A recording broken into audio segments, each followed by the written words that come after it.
The National Disaster Risk Reduction and Management Council is one of the leading agencies when it comes to disaster response and prevention. What are the lessons learned from Ondoy, and how is the NDRRMC improving its mitigating and response measures? Well, to tell us more about this, we have in the studio NDRRMC spokesperson Mark Timbal. Good morning and welcome to New Day. Good morning. Okay, well, when Tropical Storm Ondoy happened, that was exactly 10 years ago. What we had then was the National Disaster Coordinating Council, which was headed by Secretary Gilbert Chodoro at the time. The following year, in May of 2010, Republic Act 10121 was created, creating what is now the NDRRMC. Over the past few years, what do you think we have learned from Ondoy in terms of disaster response and prevention? Well, Ondoy, Tropical Storm Ondoy, was an eye-opening experience for the Philippines. It did not actually caught us unprepared. We did a lot of preparations during that time. It's just that the effects of that particular emergency was a lot more than what we actually expected during that time. But 10 years after 2009, we have gone through a lot of changes and developments. Immediately after Ondoy, in 2010, RA 10121, our disaster management law, was passed. And this enabled the Philippines to transfer from a reactive stance in disaster management into a more proactive one. So this gave way to more actions on preparedness, as well as in the building of resilience of our communities. We saw, especially in your videos, that lots of people were affected and lots of people didn't know where to go. And there were bridges that were occupied by people. So as a measure, we have been building, as per directive of the President, we have been building a lot of evacuation centers. And these evacuation centers have been in places where it's been identified that they are safe from flooding. It can't be reached by flood waters. We also have made preparations way beforehand, before a storm comes. The prepositioning of equipment, relief items, as well as personnel. What happened in Ondoy was even the rescue personnel were affected. And the coordination there was very difficult, because how can you coordinate rescue when even the rescuers themselves needed to be rescued? Yeah. The instructions issued during that time by NDCC was to rescue as many people as you can by this handful of rescue personnel who were still available during that time. Right now, we have arrangements that would allow us to coordinate effective response even before the actual hazard arrives here in Metro Manila. And we are very hopeful that this kind of event, which Ondoy, the inundation of Metro Manila, will not happen, hopefully, in our lifetime again, because we have new and effective flood control systems in place. The easement of Pasig River and Marikina River had already been accomplished. We have effective flood control systems that had been placed in various areas along the river, and early warning systems had been placed as well, so that at certain levels of water, during a storm or heavy rainfall, may warning na. Yes, we receive warning. The people receive warning.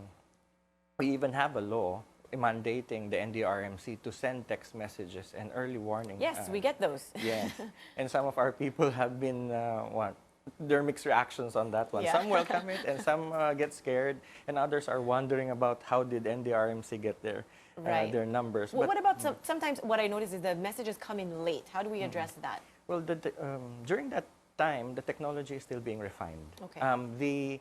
The technology for this broadcast system, this early warning system, is area specific, meaning to say the areas that are exposed to the danger are the ones who are going to receive these messages. They should be time-bound, meaning to say that the message should be arrived at a specific point in time that people will be warned to prepare. And then this is hazard-specific. So the type of danger that they will encounter, that they may encounter, are contained, are advised in that particular message.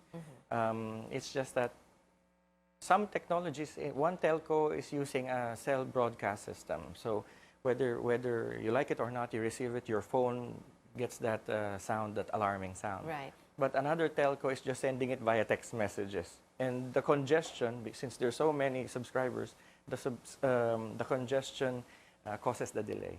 So Okay. they're still fine-tuning it. All right. Okay. So something we want to look forward to. Now, the fact is, with climate change, we need to expect storms and True. disasters of this magnitude. But as you said, certain systems have been put in place, infrastructure has been put in place. So if something like this were to happen again, we would be better equipped to deal with it. True. Right. Even our weather forecasting bureau, Pag-asa, had a number of improvement activities. Their technology is now at par with the international weather stations, and we are now able to measure the amount of rainfall that are yet in the clouds. What we cannot interpret is where this rainfall will actually happen. Right, but you can predict the volume within a certain area. We have so many Doppler radars right now, so even though it's still far, we're able to determine how much rain is it going to bring to land if it does make landfall. Right. Now, you mentioned within Metro Manila, certainly things have been put in place. What about in other cities that would be vulnerable to this kind of storm? For example, Yolanda, obviously, we were not prepared for that. What are we doing for other cities? Yolanda also taught us a lot of lessons.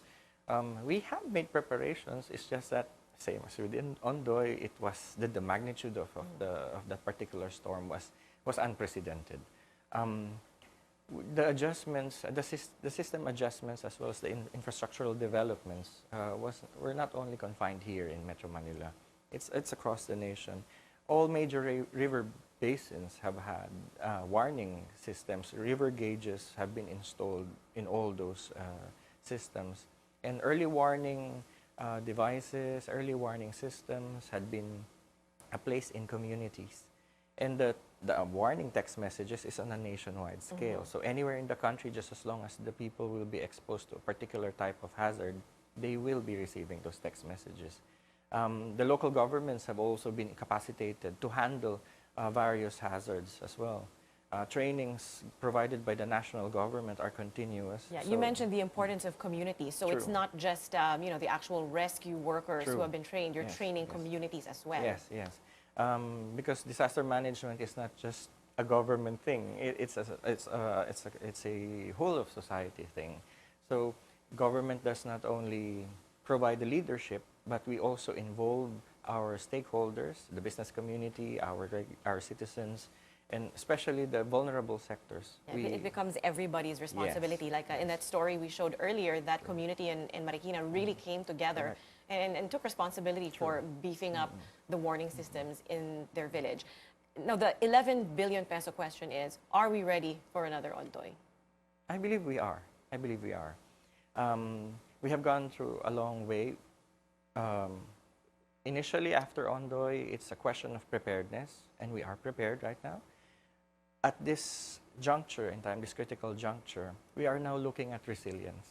We have to build our capacity to withstand any of the difficulties or challenges that hazards may bring. That's why we are strengthening our systems further.